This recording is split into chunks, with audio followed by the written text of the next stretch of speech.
Masalah fotonya katanya editan sama ijazahnya palsu.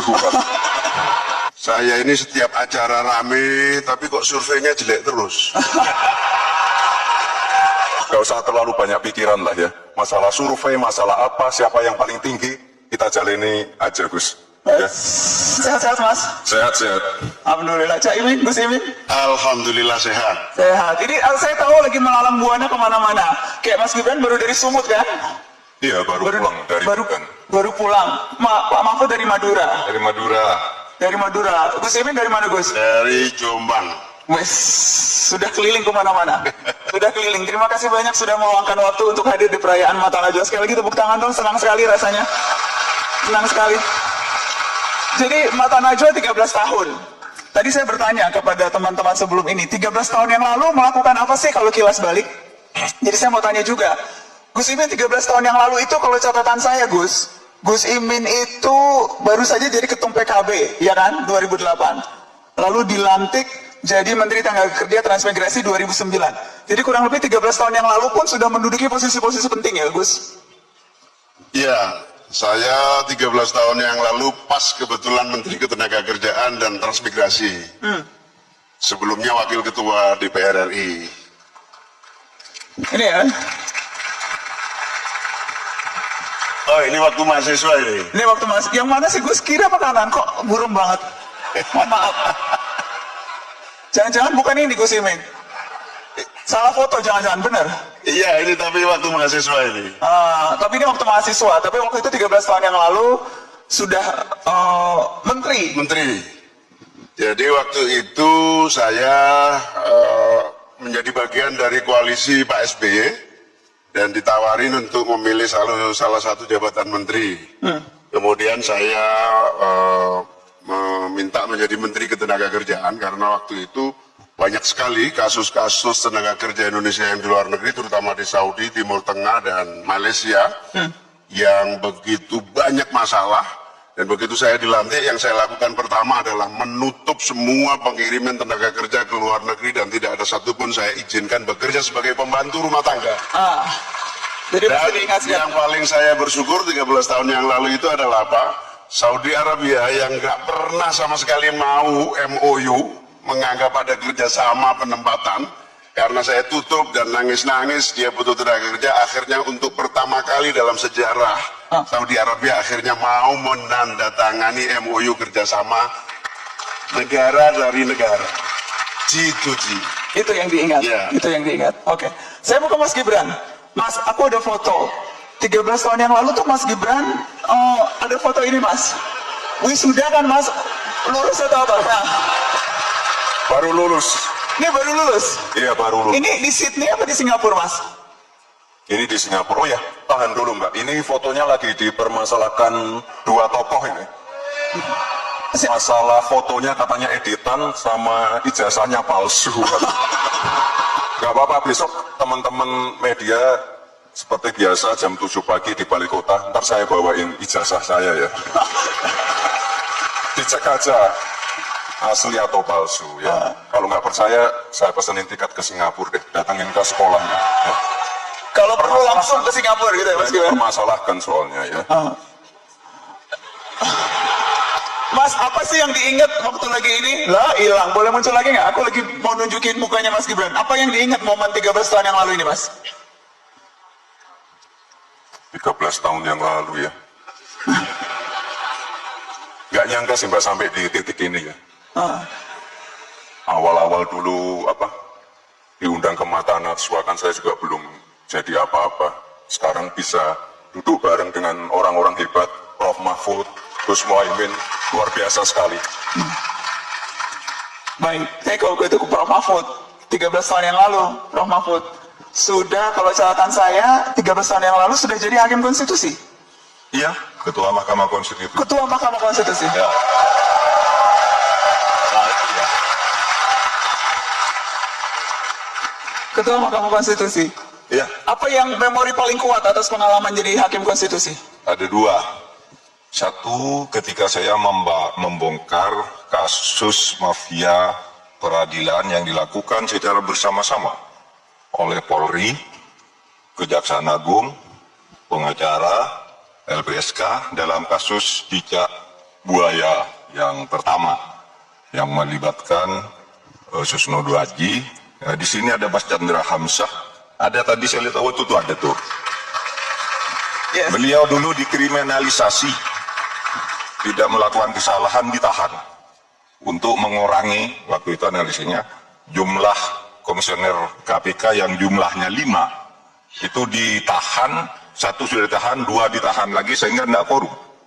Nah waktu itu saya bongkar perselingkuhan di antara penegak hukum itu, ada rekaman pembicaraan untuk memenjarakan Chandra Hamzah dan Bibit Samad. Saya ingat, saya meliput Ingat, utuh ya? waktu itu. Ingat. Saya meliput utuh. Tapi lebih dari itu, sesudah itu, seluruh ajudan dan pengawal saya ditarik oleh polisi. Sehingga saya jalan sendirian. Saya bilang, kalau begitu caranya saya mau nyewa bodyguard swasta pada waktu itu. Tapi pada akhirnya diselesaikan oleh Presiden SBY, hanya kira-kira 4 atau 5 hari saya tidak punya ajudan, tidak punya pengawal. Semua polisi ditarik. Akhirnya polisi datang menawarkan, Bapak adalah pejabat ring 1, apapun yang Bapak minta kami berikan sekarang. Waktu itu saya ingat Kapoldanya Wahyono yang mengantarkan, Bapak milih sekarang Bapak dikawal oleh negara. Karena waktu itu saya bilang ke Pak SBY, saya mau nyewa pengawal swasta kan banyak. Saya punya anggaran untuk itu, kalau negara tidak mau mengawal saya bilang. Nah itu, lalu banyak lagi sih. Yang kedua soal pemilihan umum, yang pada waktu itu mau kacau, karena hari Senin malam, itu Pak Prabowo dan Pak Wiranto datang ke kantor PP Muhammadiyah yang menyatakan mereka akan menarik diri dari pemilu. Kalau DPT, daftar pemilih tetap, itu tidak diubah. Nah, yang mau mengubah tidak ada yang berani. Karena DPT itu sudah diumumkan secara resmi. Ya. Saya bilang Pak SBY kalau keluarkan perpu untuk menyelesaikan ini, Pak SBY keberatan. Kalau nanti saya keluarkan perpu lalu ternyata ditolak oleh DPR, saya ngancur. Maka pada waktu itu saya bikin sidang hanya 1 hari. Ya. Jam 9 sidang, jam 4 sore diputus bahwa KTP dan paspor boleh digunakan, dibawa ke TPS untuk memilih. Jadi itu pemilu berjalan aman, lancar dan selesai. Ya. Baik. Itu tadi kilas balik 13 tahun lalu. Kalau kita ingin kenal lebih dekat dengan calon wakil presiden yang akan berkontestasi di 2024. Jadi saya ada sejumlah pertanyaan reflektif yang mungkin jarang ditanyakan orang. Mungkin dijawabnya cepat-cepat saja. Hanya supaya ingin kenal kepribadian lebih dekat. Gus Imin, hal yang kerap kali terpikirkan saat sebelum tidur. Singkat aja Gus. Dulu-dulu atau akhir-akhir ini? Akhir-akhir ini. Sebelum tidur mikir apa? Ngaku Gus. Oh, kalau akhir-akhir ini sebelum tidur itu selalu yang saya pikirkan pertanyaan-pertanyaan. Saya ini setiap acara rame, tapi kok surveinya jelek terus.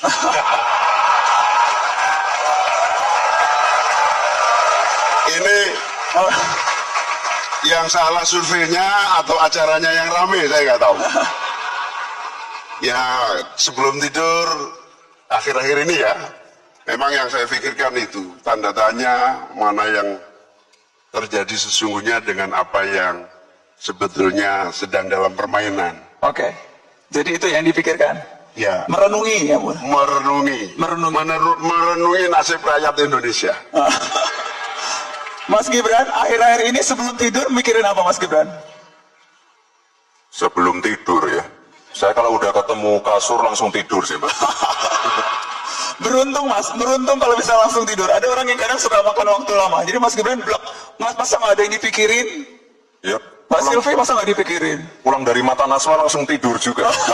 Gak usah terlalu banyak pikiran lah ya. Masalah survei, masalah apa, siapa yang paling tinggi, kita jalani aja Gus. Ya. Santai aja Gus. Jadi nggak mikir apa-apa sebelum tidur ya? Saya sih santai, biasa saja. Wes, aku ingat setiap kali wawancara Mas Gibran tuh pasti kalimat andalannya biasa aja. Jadi kalaupun sebelum tidur ya biasa aja ya Mas, biasa aja. Pak Mahfud, sebelum tidur apa yang akhir-akhir ini kerap kali muncul di benak?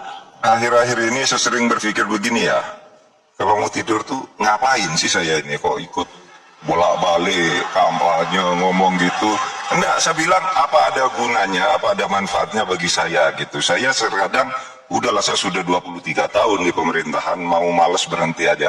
Tapi setiap bangun tidur, sudah banyak tamu yang mendorong saya maju, gitu. Sehingga ya sudah, akhirnya saya masuk di dalam kontestasi ini. Tapi kalau malam lagi tidur, apalagi apa bisa saya ngerjain ini, untuk apa ini semua? Besok semisalnya jadi pejabat lagi, apa bisa saya mengerjakan masalah-masalah yang begini besar saya hadapi? Kan banyak yang hebat-hebat menurut saya, tapi lagi-lagi terutama itu ada Budi Kunjoro tuh setiap hari, "Bapak maju aja, tidak ada orang lain ini yang bisa," katanya. Semangat lagi saya sampai akhirnya masuk Sampai ke dalam daftar kontestasi. Wes, ini dijawab cepat aja ya. Gus Imin, lebih baik dicintai atau mencintai? Iya, pasti lebih baik dicintai dong. Oh, ya. Dicintai. Mas Gibran, mencinta atau dicinta? Mencinta. Wes. Pak Mahfud? Saya nggak bisa milih satu, karena orang dicintai tapi tidak mencintai itu membuat orang lain menderita. Dalam ya.